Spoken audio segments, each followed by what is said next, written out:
Hi everybody, we are here recording a recap of round number 6. I won today's round. I played as black against a 1681 rated Polish chess player. So we are going to start. He played e4. I didn't have any preparation for this game, so I just decided to stick with what I know better, which is the solid and friendly PHILIDOR defense. This is not my main opening, of course. It's sometimes something that I use sometimes on Blitz or these kind of games where I didn't feel like prepping the day before. So he played d4, I played the knight d7 line. Here, like Philidor players can always do also bishop g4 or knight f6. That are two lines as well. But I played knight d7, he played bishop c4, I played c6. Here, as Philidor player, we need to be aware about too many things because we can get lost in the very beginning of the game. So if you want to see a future video about Philidor, about how to play it, you can let me know in comments and I'll, of course, do it for you. I'll be delighted to do it. Then here the opening is completed and I finished my development with long castle, so short castle. So he played a rook e1 and I played queen c7. This is the final Philidor structure that if you're gonna play Philidor, this is what you should get at the end of the opening. And then he played knight f1. So here everything started to look suspicious because I already felt comfortable with my position. And here two different moves are good for black. I did the second best, but the best here was knight takes pawn and rook takes. Of course, I thought about this move, but I didn't do it because I thought that after push the pawn and then taking the bishop, I thought that he was okay in this position. But I just didn't stop my visualization process with the analysis of the end of the line because I didn't analyze the final position. And that was a huge mistake because in this position, after knight c5, there's a nice spot on d3 for too many pieces. So this is what I should have played and what I know that I have to play in future games. Instead of knight takes pawn, I decided to play d5, which is good as well.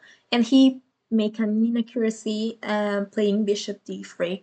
So against bishop d3, I simply take, he takes, I take, he takes, and then I get all the center and a lot of space with f5. He's obligated to go back, and I push e4.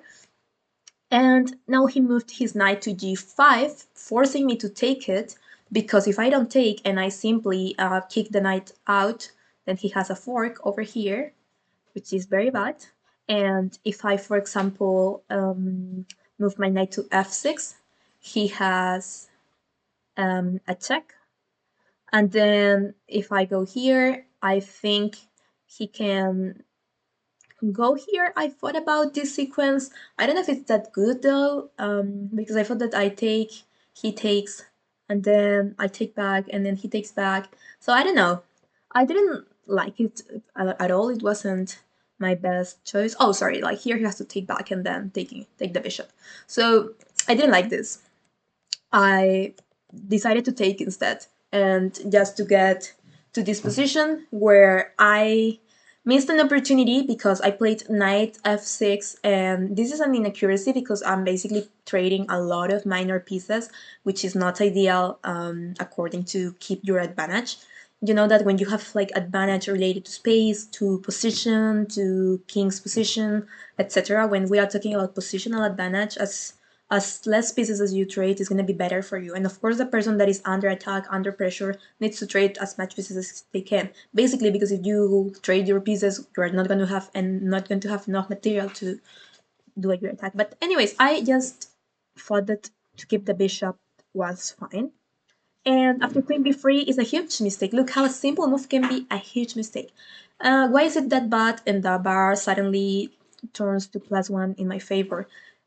And it was in point 3 before, because I can develop a piece for free attacking the queen, and now the queen has to leave. He moved to b4. I think he wanted to try to create some counterplay on the queen side, but basically there was nothing. I moved my rook to d8 because that way he can't push c4 because d4 is hanging. He played b3. I think he played b4 because he wanted to move the rook and he didn't want to hang this pawn.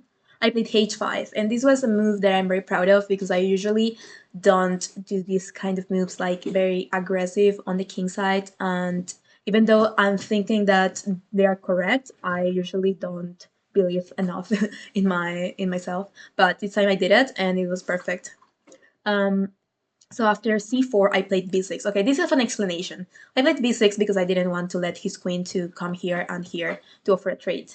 I should have played h4, and if he comes, I should have played queen here. And if he offers a trade, I should have played this, I think. Oh no, this is losing because of queen takes. Okay, so here I think that I had to trade. Yeah, this is what I saw. Like here I saw that my only move was to do this, but it was losing because queen takes bishop and deflection to the rook, and then he takes my queen. So here I thought that trading wasn't so good. If you see, like, as more moves you do, the engine stops liking it that much because we got this endgame and it's not clear. Like, I know this pawn is so weak and is possibly gonna fall off, like, I don't know, maybe bringing the king somehow here, or I don't know, like other way to do it, but maybe rook e8 and bishop f7 or something like that. But if you see, the engine is still like flipping and changing his mind all the time. So I rather to keep my queens on the board. For that, I played b6 to avoid the queen to come. He went back and I pushed. Okay, and this is inaccuracy. I'm gonna tell you why. Here we have an amazing move to do, and it's f4. I always thought that I could only have done f4 when I have the d5 spot free, but he stopped it when he played c4. So I thought I couldn't do it, but I could because after rook takes, I have bishop g4, and he can't move the rook because I have bishop f3. And now he's in a serious problem here. Rook's hanging, pawn g2 is hanging, pawn is more important because if he moves the rook, he's gonna be like checkmated or he's gonna lose the queen. Like, for example, if he moves the rook here, checkmate, 1 and 2.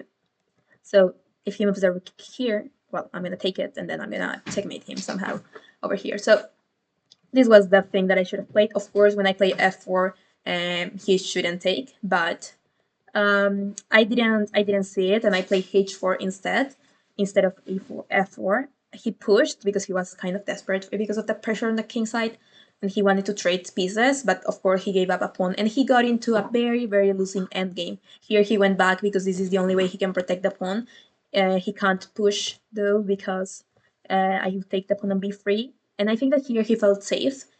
But after bishop d4, everything started to get complicated because I can push e3 and then I'm taking the pawn on g2, which is going to be very problematic for white, I think. So he decided to move his knight to f1 to stop the push on e3, but then I push my pawn to f4, and now e4 is coming no matter what, and he doesn't have any counterplay. The only counterplay I thought, like when I was analyzing this, was that in this situation he could have played rook d1, threatening my bishop and kind of counterattack on the open file. But the thing is that here I don't have to even worry about the bishop. There are too much tactics happening. I can go with e3 anyways, and if he takes the bishop, I push again. I'm threatening to promote, and if he stops, rook e6. And this is a very, very famous pattern where your opponent can't stop the promotion because your rook is always helping, rook plus king, supporting a little pawn to do promotion. Anyways, he resigned after I played f5. I thought, but he maybe saw that he couldn't do nothing without losing another pawn in the next move. And also his king was pretty stuck, so I think he just freaked out and he decided to resign here.